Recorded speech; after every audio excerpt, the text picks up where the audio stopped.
Қайырлы күн, каналыма қош келдіңіздер. Бүгін біздер өте дәмді банановый пирог дайындаймыз. Менімен бірге болыңыздар. Ал кеттік.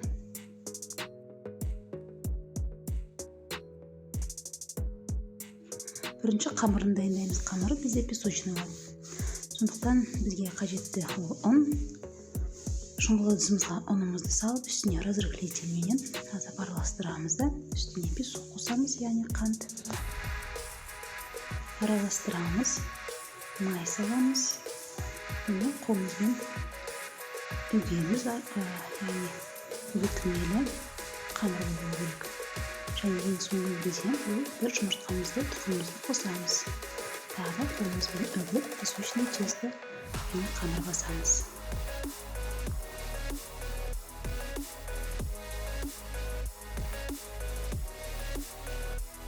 Мінекей қамырымыз дайын.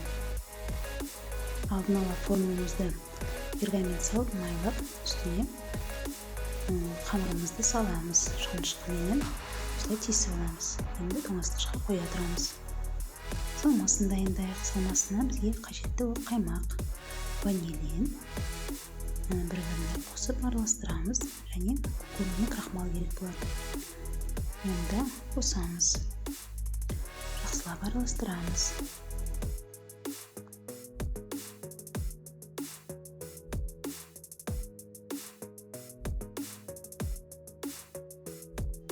Бізге бір банка вареный сгущенка керек. Әрине сапалысын таңдаймыз. Араластырып, ең соңғы ингредиент ол 2 тұқымымызды саламыз. Мінекей салмамызда дайын болып қалды. Менің каналымда бірінші рет болсаңыз, каналыма тіркеліп, лайк басып, комментарий жазуды ұмытпаңыз. Және жаңа рецепттермен құрылмас үшін колокольчик басып қойыңыз. Рахмет. Енді бізге 3 банан қажет болады, 2 немесе 3 сыртынан тазалап, шағын қылып кесіп аламыз, дөңгелек қылып. Одан кейін жаңа формамыздағы қамырымыздың үстіне әдемілеп саламыз. Үстіне жаңа салмамызды құямыз. Алдын ала қосып отырған пешімізде 180 градусқа 35 минутқа салып аламыз. Сіз өзіңіздің пешіңізге қарап пісіресіз.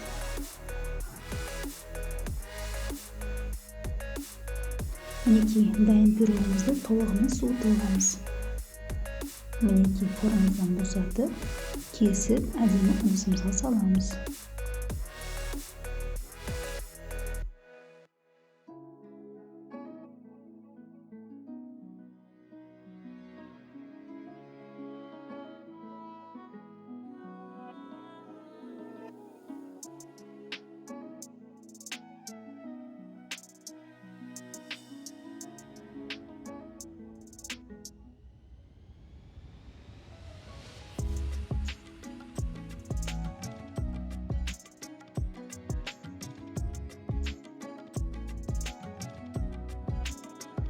Пирог өте оңай кесіледі, әдемі және дәмі тілге кірер.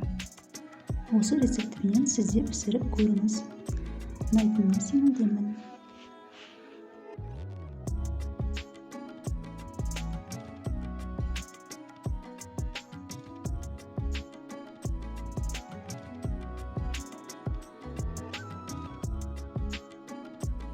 Сіздермен бірге болған сиқырлы тағам каналы және мен Дана. Ас болсын.